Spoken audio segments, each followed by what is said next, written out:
За сайн бацгаана уу? Poco Piano School-ийн төгөлдөр уурын баг шахтан заяа. За би та бүхэнд төгөлдөр уурын анхаарчны 3 сарын хичээлийг заах болно. За 1-р хичээл эхэлж байна. Өнөөдрийн хичээлээр бид нар төгөлдөр уурын товчлуур буюу даралтын зохион байгуулалт, октавын ойлголт, төгөлдөр уур дээрх нотны дараалал, педал буюу гишгүүрийн уур гэсэн сэдвүүдийг үзнэ. За төгөлдөр уур маань нийт 88 товчлууртай байдаг. 88 товчлуур маань нийт 9 октавд хуваарлагддаг. За октав гэж юу хэлдэг вэ гэхээр нэг жил нотноос дараагийн жил нот хүртэлх цаг октав гэж нэрлэдэг. За хөгжмөндөр илүү ойлгомжтой тайлбарлая. 2 хар даралт 3 2 3 2 3 гэдээ илчлээд явсан байна. 2 хар даралтны 100 талаас хамгийн ихний цагаан даралт бол до нот байдаг. Тэгэхээр энд мөн адил до нот, до нот, до нот 100 ташааг явъя. До нот, до нот, до нот. За энэ до нотноос дараагийн до нот хүртэлх цаг октав гэж нэрлэдэг байгаа. За бүгдээрээ октавын нэршлүүдийг тогтоогод үзье. За энэ 3 нотыг субконтр октав гэж нэрлэдэг. За энэ доогоос дараагийн до нот хүртэлх цаг контр октав гэж нэрлэдэг. За энэ доогоос дараагийн до нот хүртэлх цаг их октав. За энэ доогоос дараагийн до нот хүртэлх цаг бага октав. За энэ доогоос дараагийн до нот хүртэлх цаг 1-р октав. Бид нар хөгжмөө хараад яг голлоо суухад 1-р октавыг голлож суудгийг анхаараарай. За энэ до нотноос дараагийн до нот хүртэлх цаг 2-р октав. За эндээс энэ хүртэл 3-р октав. За эндээс энэ хүртэл 4-р октав.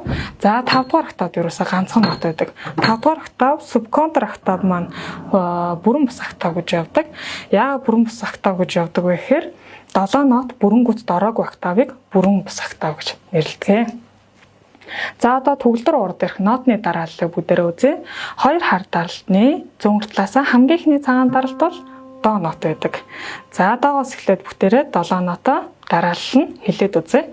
До, ре, ми, фа, сол, ля, си. За дахиад мөн адил до, ре, ми, фа, сол, ля, си.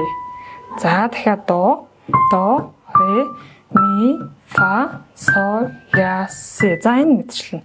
За 7 нотны дараалал октав бүр дээр яг ижилхэн дарааллын дагуу явагдаж байгааг та бүхэн анзаарсан байх. За номон дээр нь октавын нэршлүүд болно. Төгөлдөр хуур дээрх нотны дарааллыг илүү ойлгомжтой зургийн хэлбэрээр тайлбарлаад өгсөн байгаа. За одоо педал буюу гишгүүрийн үүргийг та бүхэн тайлбарлая. За баруун хөлний педал маань ямар үүрэгтэй вэ гэхээр авиаг илүү удаан барьж үргэлжлүүлэх үүрэгтэй байдаг. За бүгдээрээ ялгааг сонсъё. Би эхлээд ямар нэгэн педал гიშггүйгээр 3 нотыг зэрэг тоглоё. За ингэж сонсогдож байна. За одоо би баруун хөлний педалыг гიშгэлээ. Авиаг илүү урт барьж өгч байна.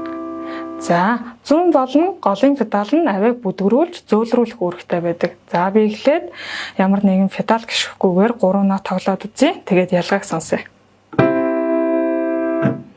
За би зүүн хөлний педалыг гიშгэлээ. За илүү зөөлөн болж өгсөн байна. За бид нар анхан шатны хичээлдээр ихэвчлэн баруун хөлийн педалыг ашиглаж явна.